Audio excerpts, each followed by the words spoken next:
J'appuie l'amendement qui est proposé par mon collègue et je n'espère pas qu'éventuellement les néo-démocrates, après avoir pris une longue pause cet été, vont en arriver avec leur propre amendement à l'avenir. Le député de Kitchener-Centre.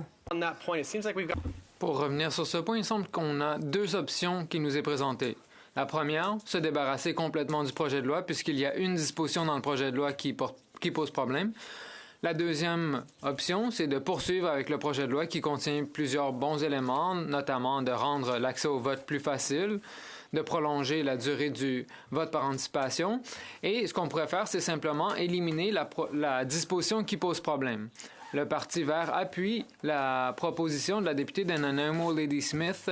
Donc, ma question pour mon collègue de Fort York, Saskatchewan, ou à peu près, c'est pourquoi ne pas appuyer le projet de loi puisqu'il contient des mesures importantes et simplement se débarrasser de la disposition problématique en comité. Alors, l'honorable député de Sherwood Park, Fort Saskatchewan.